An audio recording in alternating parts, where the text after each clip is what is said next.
오늘 우리에게 주신 하나님의 말씀은 역대상 1장 1절부터 4절까지입니다. 제가 하나님 말씀을 봉독하겠습니다. 아담, 셋, 에노스, 게난, 마할랄렐, 야렛, 에녹, 무두셀라, 라멕, 노아, 셈, 함과 야벳은 조상들이라. 아멘. 주전 538년, 주전 538년에 고레스 왕, 그러니까 페르시아의 초대 왕이죠. 고레스 왕이 온 세계를 한 손에 움켜쥐면서 바벨론까지 정복하게 됩니다. 그 바벨론을 정복하고 나서 보니까 그동안에 바벨론이 여러 나라를 침략해서 포로 잡아왔던 그런 민족들이 바벨론에 있는데, 유대인들 뿐만 아니라 많은 그 포로들이 바벨론에 있습니다. 근데 그들에게 고레스 왕이 아주 관대한 정치를 하면서 그 포로 잡혀온 그 백성들에게 너희가 원하면 자기 본래 고향으로 가고 싶은 사람은 얼마든지 가도 좋다.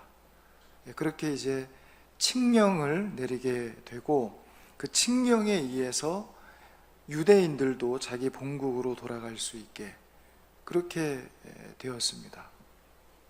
근데 이제 유대인들 중에는 나는 그냥 여기 바벨론에 오래 살다 보니까 여기가 그냥 정도 들고 해서 그냥 여기 살겠다. 그러면 그건 자유, 그냥 살아도 좋다. 그러나 자기 고국을 사랑해서 고향을 그리워하고 이 타향살이가 너무 힘들어서 본국으로 돌아가고 싶다. 그러면 얼마든지 고향으로 돌아갈 수 있도록 그렇게 했다는 것입니다. 그래서 이제 이게 일반적인 그런 명령을 한 게 아니라 유대인들에게는 특별히 이런 어떤 단서를 붙여서 우리가 흔히 그 고레스 칙령이라는 걸 내렸는데, 이 고레스 왕이 유대인들에게 그렇게 특별히 조금 이렇게 배려하는 듯한 이런 것들을 한 것은 아마도 다니엘이, 하나님의 사람 다니엘이 그 고레스 왕 제3년까지 살아 있었기 때문에 아마도 그런 그 다니엘의 영향이 있었다, 이렇게 볼 수 있습니다. 그래서 어떻든 유대인들이 이제 돌아오게 되는데 1차로 포로 귀환한 것이 주전 536년입니다. 그러니까 고레스 왕이 바벨론을 함락시킨 것이 아까 처음에 539년이고 고레스 왕이 칙령을 내린 게 주전 538년인데, 칙령을 딱 내렸다고 해서 돌아가라 이렇게 했다고 해서 바로 그날 출발할 수는 없죠. 떠날 준비를 하고 또 가족들하고 또 서로 의논도 해야 되고, 그런 상황 속에서 한 2년, 한 가까이 1년 반 정도 준비하는 기간이 있고, 그리고 출발해서 오는데도 한 4, 5개월 정도 기간이 걸립니다. 그 거리가. 그래서 실제로 예루살렘에 도착했을 때에는 주전 536년경 그렇게 되는 것입니다. 자, 그때 그 사람들을 인솔해서 왔던 사람이 누구냐면 스룹바벨이라는 사람이고, 이 스룹바벨은 스알디엘의 아들이고 다윗의 자손입니다. 이 스룹바벨이 비록 왕은 아닌데 총감독의 그런 자격으로 유대 이 귀한 공동체의 총감독의 그런 자격으로 스룹바벨이 사람들을 이제 1차 귀환하는 사람들을 인솔해서 돌아오게 됩니다. 그리고 돌아오면서 스룹바벨이 무너진 하나님의 성전, 그 성전을 다시 건축할 그런 어떤 사명, 그런 책임감을 가지고 그렇게 돌아오게 된 것입니다.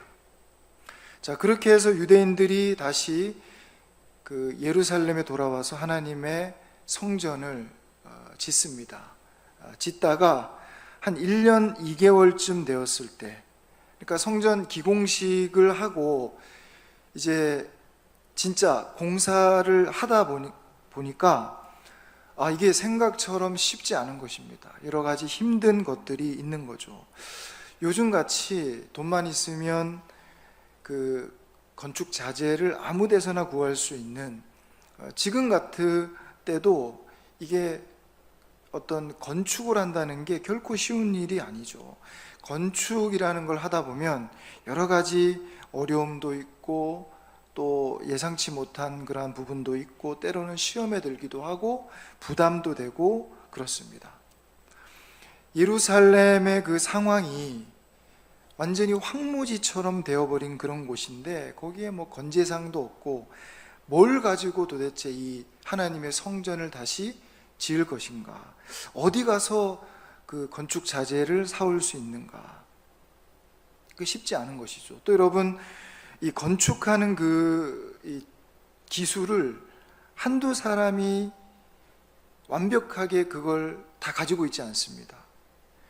그러니까 기초를 건축할 때 기초 파는 것은 또 기초 파는 그런 기술자가 와야 되고, 바닥에 콘크리트를 또 치려면 그걸 또 콘크리트 치는 사람이 와서 또 해야 되고, 또 이 건물 외 바깥에 거푸집을 또 이렇게 또 딴 사람이 또 해야 되고, 이렇게 이제 분야별로 다 나누어져서, 그러니까 이 건축이라는 것은 우리가 보통 종합 예술이라고 하죠.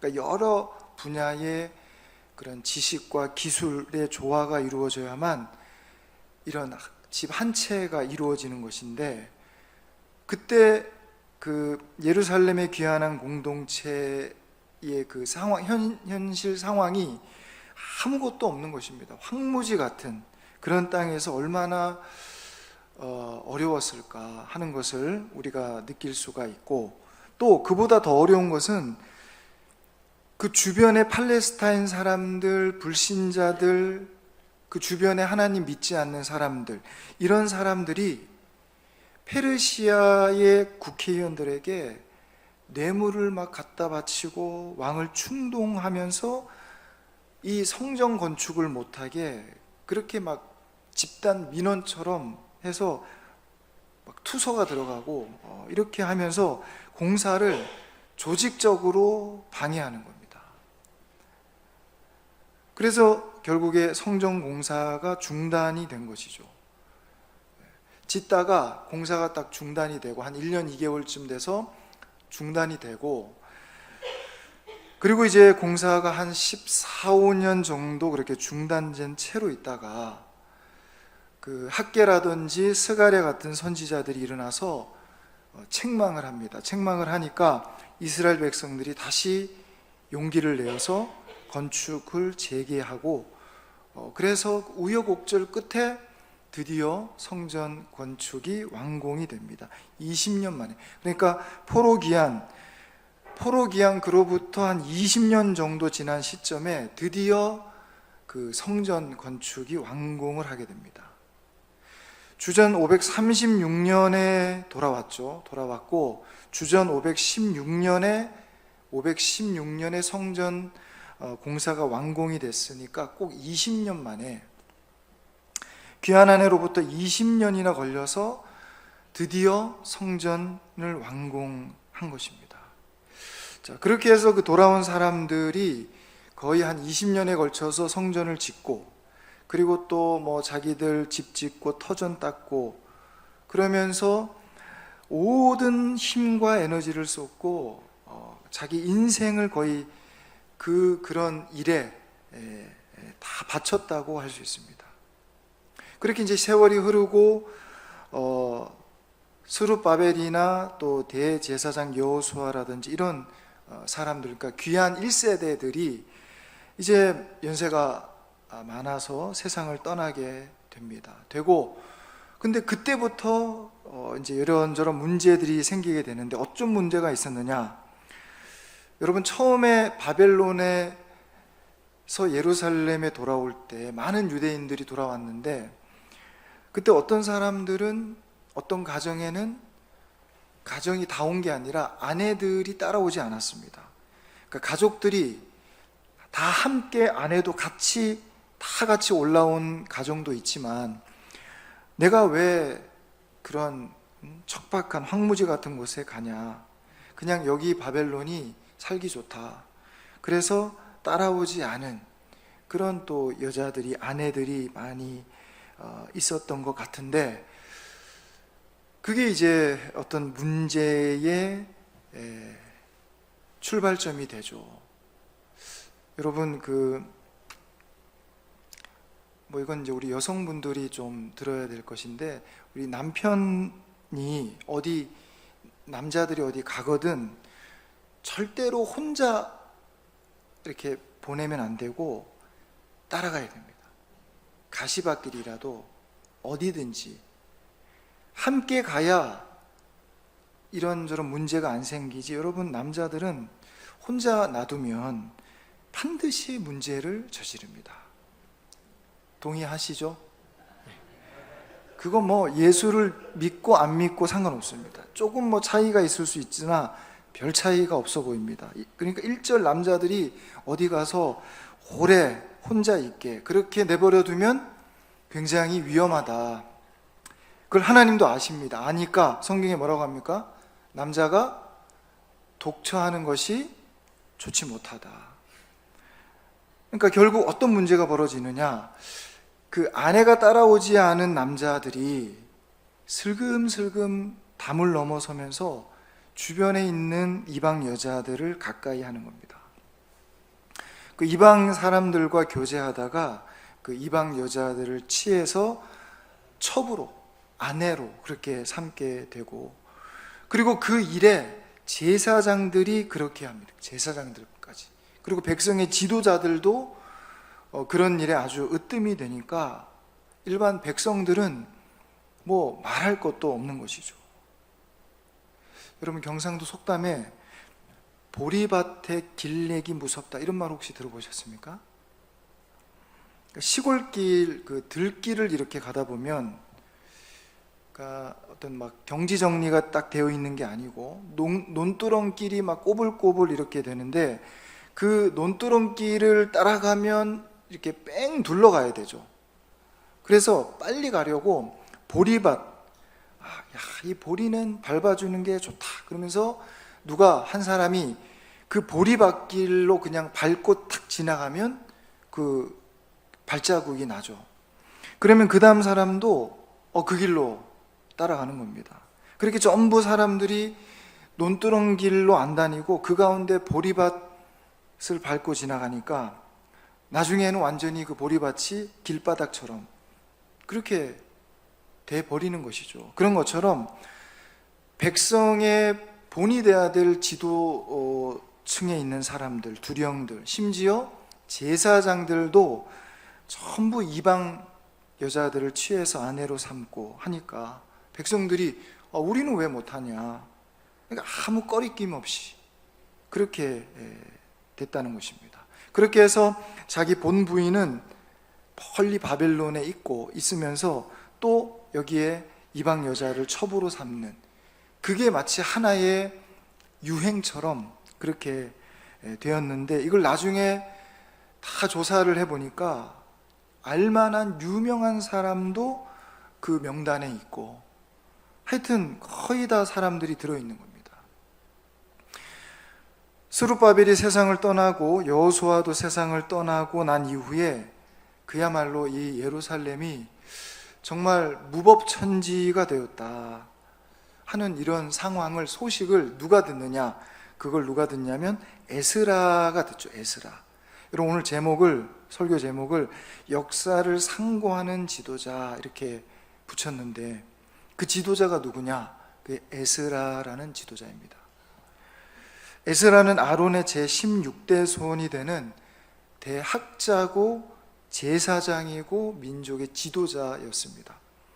그런 에스라가 이런 예루살렘의 소식을 듣고는 너무 근심하면서 올라오게 되는데 그때가 주전 457년입니다. 그러니까 포로기한 1차 포로기한이 있었던 그때로부터 한 79년, 80년 만에 올라온 거죠. 그래, 에스라가 와서 딱 보니까 듣던 대로 백성의 본이 돼야 될 두령들로부터 지도층 제사장들까지 그냥 아무 거리낌 없이 이방 여자들을 취해서 이렇게 사는 걸 보고는 에스라가 얼마나 이걸 통한이 여겼던지 대성통곡을 하면서 자기 머리카락을 손으로 잡아 뜯고 자기 수염을 쥐어 뜯으면서 아침부터 저녁까지 울었다는 것입니다.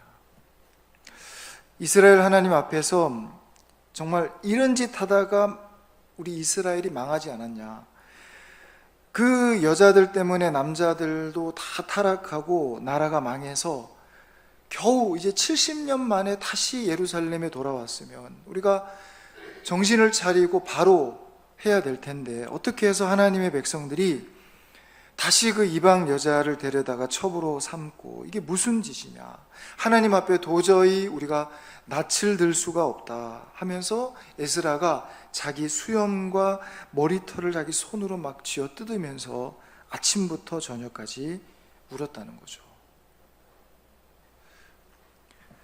자, 그래서 에스라가 정말 비장한 각오를 하고 결연한 의지를 보이면서 자기 목숨을 걸고 자기 생명을 걸고 이런 상황에 대해서 대개혁을 단행합니다. 그래서 일단 그 이방 여자를 아내로 삼은 사람들 명단을 싹 다 조사하고, 그 조사만 한 2, 3개월 정도 그렇게 걸렸습니다. 그러니까 명단을 싹 뽑아가지고 한 사람씩 다 불러서 그 이방 여자하고 헤어질 것인가 아니면 아예 떠나라, 그동안에 백성들 사이에서 자행되는 이런 잘못된 죄악으로 인해서 슬퍼하고 죄를 두려워하던 그런 사람들은 이런 에스라의 모습을 보고는 야, 정말 이번에 진짜 지도자 같은 분이 왔다, 그렇게 해서 에스라를 돕는 사람들이 있고, 근데 반대로 어떤 사람들은 오히려 이런 에스라의 개혁에 조직적으로 저항하고 반대하면서 그 개혁의 반기를 들고 일어나는 겁니다. 자, 그렇게 할 때 에스라가 그럼 거기에 굴복할 사람이 아니죠. 끝까지 에스라가 그럼에도 불구하고 그 개혁을 이제 밀어붙입니다. 밀어붙이죠. 밀어붙였더니 이 반대하는 사람들이 그럼 쉽게 꺾이느냐? 또 그렇지 않습니다. 끝까지 대항하고 급기야 이방 사람들을 동원해서 막 게릴라를 소집해서 조직적으로 당을 지어서 기습을 해버리죠. 그래서 예루살렘 성벽을 무너뜨려 버리고 성문도 불에 태워버리고 또 사람들이 거기에서 죽게 되고 또 잡혀가게 되고 이런 일들이 벌어지게 됩니다. 자, 그렇게 해서 에스라가 어려운 상황에 놓이게 되는 것이죠. 이대로 그냥 주저앉아 있으면 시도 때도 없이 기습해오는 외적으로부터 완전히 우리 예루살렘이 무너질 수 있고, 또 이걸 다시 그러면 무너진 걸 또 다시 복구하려고 하니까 그냥 때려 부수는 거는 쉽지만 그걸 다시 이렇게 준수한다는 것은 굉장히 그게 쉬운 일이 아닙니다. 어렵습니다. 그렇다 보니까 에스라가 생각도 못해서 사람을 페르시아의 느헤미야에게 보내죠. 그때 여러분, 느헤미야는 아닥사스다 왕의 술 맡은 관원장이었습니다. 이 술 맡은 관원장이라는 직책은 아무나 할 수 있는 직책이 아닙니다. 왕이 마시는 음료를 총책임지는 그런 관원장이죠. 이런 사람은 왕의 생명이 그 사람 손에 달려있기 때문에 정말 믿을 수 있는, 정말 진실한 사람이 아니면 맡길 수 없는 그런 중요한 직책입니다. 굉장히 이건 친형제간도 맡기지 않는, 여러분 정치하는 세계가 얼마나 비정한지 막 피도 눈물도 없고 형제도 없고 고향 사람도 안 됩니다. 고향 사람에게 딱 맡겨놨더니 총에 맞아 죽는 수도 있죠. 그러니까 정말 믿을 만한 사람에게만 이 술 맡은 관원장을 맡길 수 있는데, 느헤미야라는 인물이 바로 그런 사람이었다. 이 아닥사스다 왕이 이 느헤미야 같은 신실한 사람을 만난 것이 어쩌면 이제 아닥사스다 왕의 입장에서도 복이라고 할 수 있습니다. 이 느헤미야의 친동생이 누구냐면 하나니라는 사람인데, 이 하나니가 에스라하고 함께 예루살렘에서 그런 개혁을 같이 했습니다. 하다가 예루살렘의 지금 이런 정말 어려운 상황에 대해서 알리고 또 도움을 요청하기 위해서 이 하나니가 자기 형님 느헤미야를 찾아가게 되는 것이죠. 그러니까 여러분, 이 에스라가 이런 어려운 난관을 하나하나 극복해 가면서 다시 한번 이 민족을 일으키려고 할 때 이게 얼마나 어렵습니까? 이걸 자기 혼자 자기 마음대로 그냥 자기 열정만 가지고 그렇게 하면 오히려 쉬울지 몰라도, 여러분, 한 나라를 움직인다는 것은 이건 한 사람의 의지로 되는 게 아니고 모든 사람이, 모든 국민들이, 모든 교인들이 마음이 하나로 묶어져서 함께해야 그런 개혁의 역사가 일어나게 되는 것이죠. 그러니까 이게 결코 쉽지 않습니다. 한 사람이 할 수 있는 일이 아니라는 것입니다. 절대로 쉬운 일이 아니죠. 에스라도 그 부패한 세계를 개혁하려고 할 때 그게 많은 어려움에 부딪히고 정말 쉽지 않은 그런 현실에 있었는데, 그러나 여러분, 그런 현실이 있다고 해서 그 현실에 밀려버리거나 아니면 그래 어차피 안 되는 거야 이렇게 안주해버리거나 현실에 휩쓸려 버리거나 그러면 더 나은 미래를 꿈꿀 수 없다는 겁니다. 비록 지금 현실은 녹록지 않고 참담하지만, 옛날 여러분 마르틴 루터 킹 목사님의 했던 말이 있죠. 나에게는 꿈이 있습니다. 꿈이 있습니다.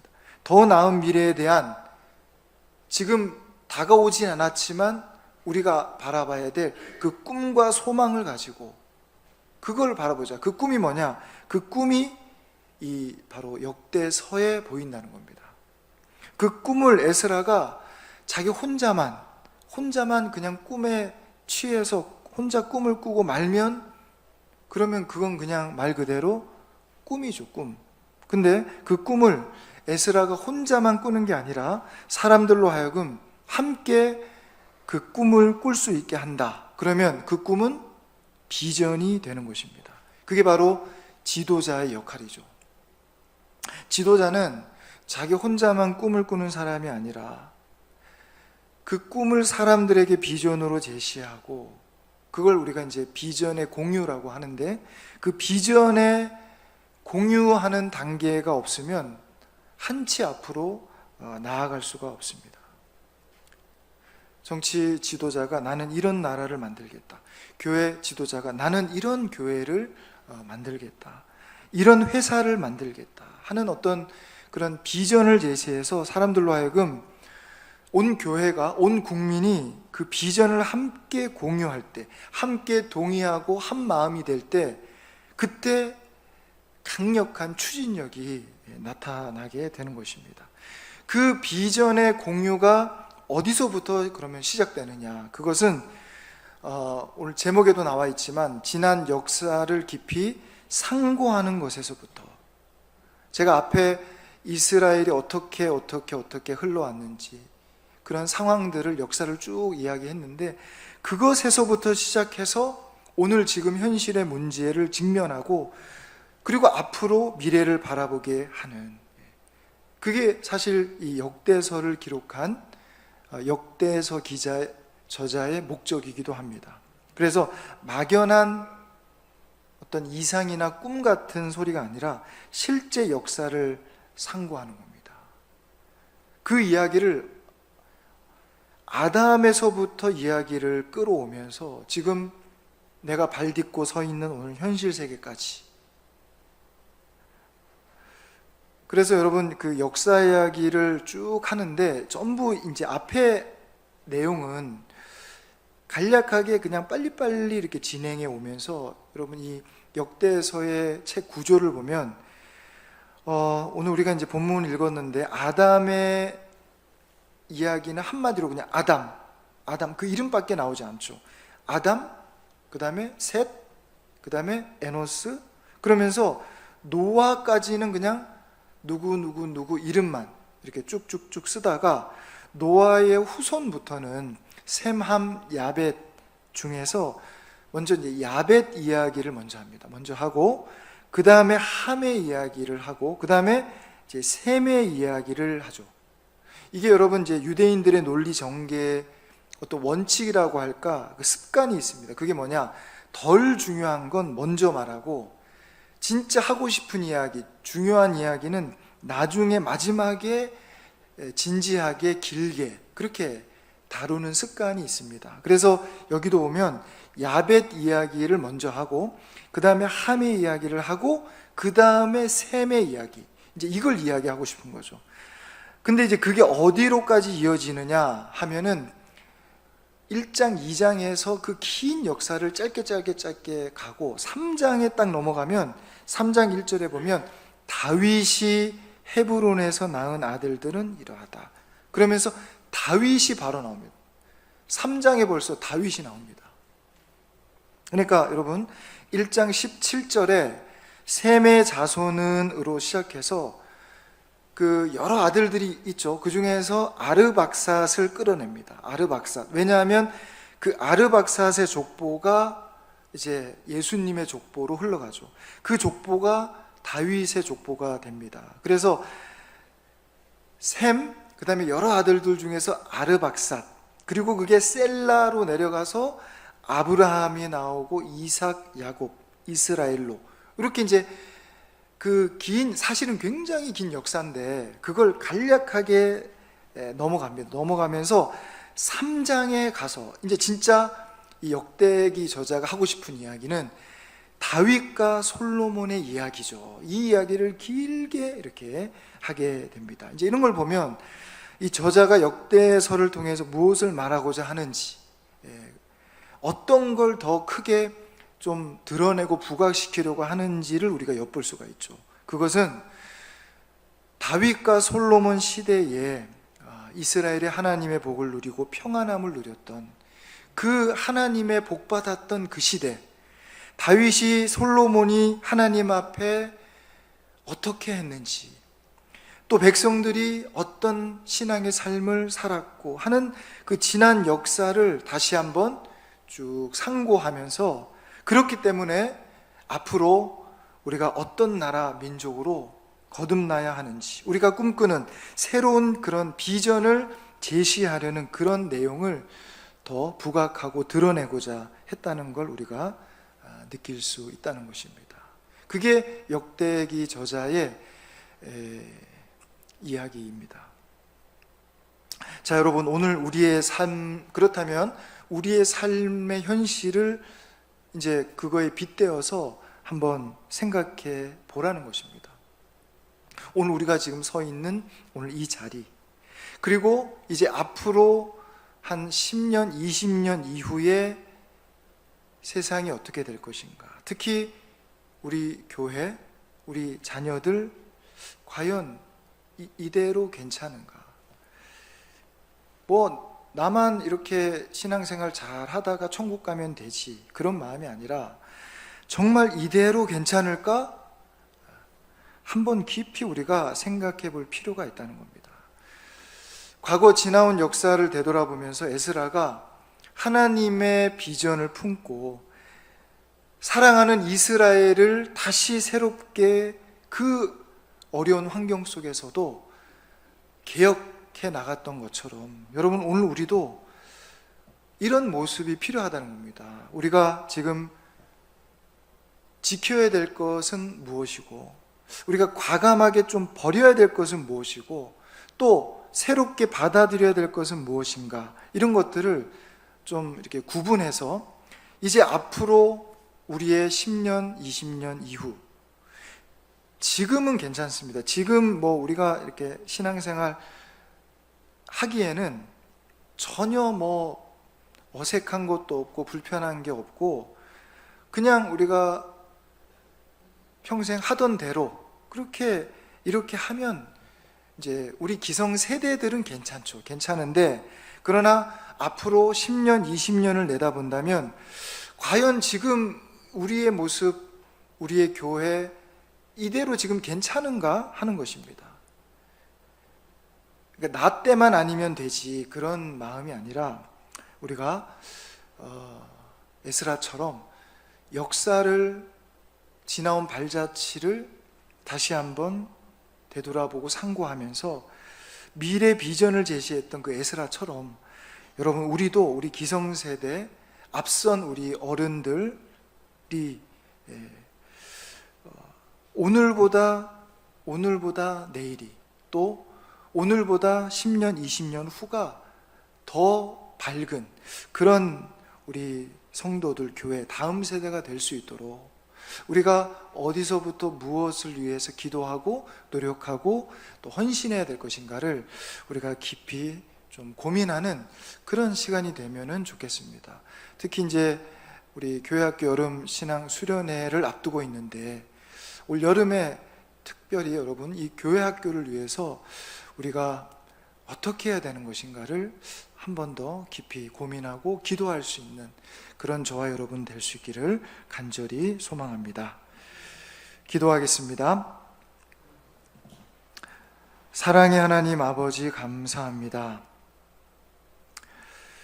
하나님께서 우리에게 주신 은혜가 너무나 많고 오늘 여기까지 우리가 이렇게 복되고 아름다운 삶을 살아온 것이 다 하나님의 은혜고 또 오늘 이렇게 아름다운 곳에서 함께 주님을 예배할 수 있는 것이 너무나도 감사합니다. 그런데 하나님 이제 10년, 20년 이후, 30년 이후에 하나님 우리 교회가 겪게 될 우리 다음 세대가 겪게 될 우리의 모습들인 줄로 생각합니다.